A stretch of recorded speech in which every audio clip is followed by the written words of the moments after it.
Всем привет! Вы на канале Мир Банкнот. С вами Артур. И сегодня у меня такая вот посылка с банкнотами с аукциона aukcion.ru. Участвовал в аукционе и выиграл несколько банкнот. Давайте же скроем эту посылку и посмотрим, что у меня, какие банкноты пополнили мою коллекцию.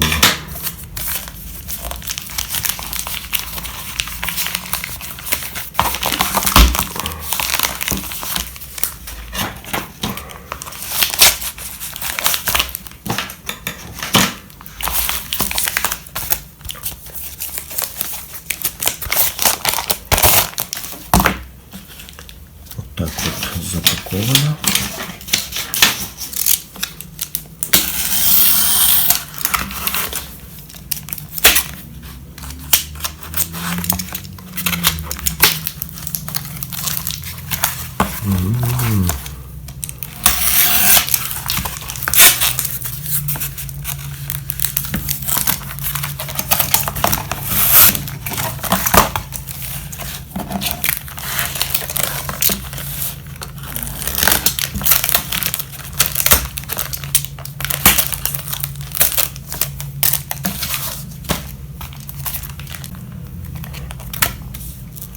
Пришли вот такие банкноты.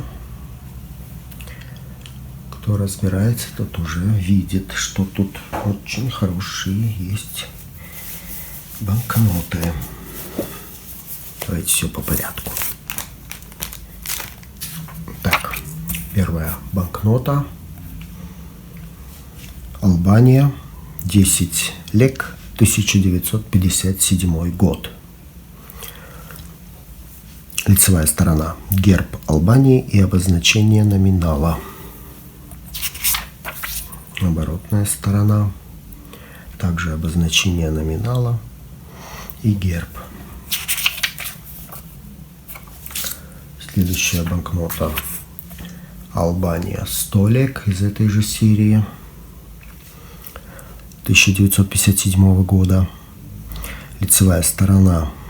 Герб Албании и солдат. И обозначение номинала. Все банкноты в прессовом состоянии. Оборотная сторона. Обозначение номинала. Следующая банкнота. Франция. 200 франков, 1981 год. Лицевая сторона. Барон Монтескье Шарль Луи и фамильный герб. Шарль Луи де Секонда, барон де ла Брет и де Монтескье, французский писатель, правовед, философ и политолог, автор романа «Персидские письма», статей из энциклопедии или толкового словаря наук, искусств и ремесел, труда о духе законов, сторонник натуралистического подхода в изучении общества. Красивые банкноты Франции. Правда, бумага очень тонкая. Как она выдерживала обращение, я не знаю. Оборотная сторона. Шато де ла Брет. Родовой замок семейства Монтескье. Располагается в коммуне ла Брет французского департамента Жиронда. В 1689 году здесь родился писатель и мыслитель Монтескье. В замке были написаны большинство его трудов. 7 мая 2008 года всему архитектурному ансамблю был присвоен статус исторического памятника. Картина. Так, друзья, перемещаемся в Азию. Следующая банкнота. Бирма. Бирма, 10 кят, 1958 год. Лицевая сторона. В правой части портрет генерала Аун Сана, бирманского генерала, политического деятеля, революционера. Руководил борьбой за независимость от Японии и Британской империи. Основатель Компартии Бирмы и антифашистской лиги народов свободы. Национальный герой Бирмы. Были также другие номиналы из этой серии, но выиграть не удалось. Оборотная сторона. Слон, поднимающий бревно. Следующая банкнота. Лаос. 1000 кип. 1963 год. Лицевая сторона. Король Саванг Ватхана. И в центре храм Висоуналат. Построен в 1512 или 1513 году. Перестроен в 1896-98 годах. Оборотная сторона.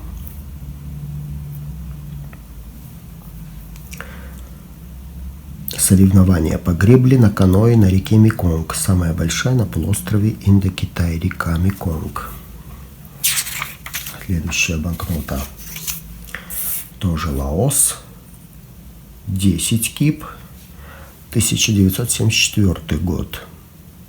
Король Саванг Ватхана на лицевой стороне. Оборотная сторона. Повозка. Буйволы. И везут мужчину.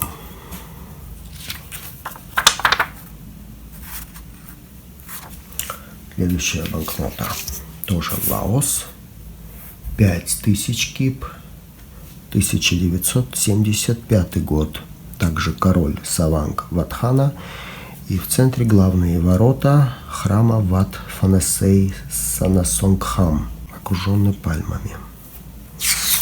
Оборотная сторона. Традиционный лаосский ансамбль народной музыки, который обычно выступает в качестве придворных музыкантов. Следующая банкнота. Камбоджа, точнее Кампучия. 0,1 риэль или 1 как. 1975 год. Режим Пол Пота. Лицевая сторона. Минометный расчет. В поле. Оборотная сторона. Сцена измельчения риса. Банкноты дорогие, друзья. Вот эти. Но я потихоньку себе пополняю коллекцию. Следующая банкнота. Тоже Кампучия. Из этой же серии. 10 риэль, 75 год. Лицевая сторона. Солдаты или пулеметная бригада. Стреляют в кого-то. Что вот тут видим, как пули летят из пулемета. И оборотная сторона. Сцена сбора риса. Так, друзья, перемещаемся в Ближний Восток. Израиль. 1/2 лиры. 1958 год. Охотился за этой банкнотой. Вот попалась хорошая цена и взял. Лицевая сторона. Женщина-солдат с корзиной, полной апельсинов. И какая-то долина. Оборотная сторона. Могилы Синедриона или Санхедрина в Иерусалиме, известные также под названием могилы судей, представляют собой пещерные захоронения, расположенные в 3 ряда. Часть из них относится к периоду Маковеев, наиболее поздние к VI веку. До нашей эры, естественно. И еще одна банкнота из этой серии. 5 лир. 1958 год. Лицевая сторона. Рабочий держит кувалду на фоне промышленного предприятия. Оборотная сторона. Красивая банкнота.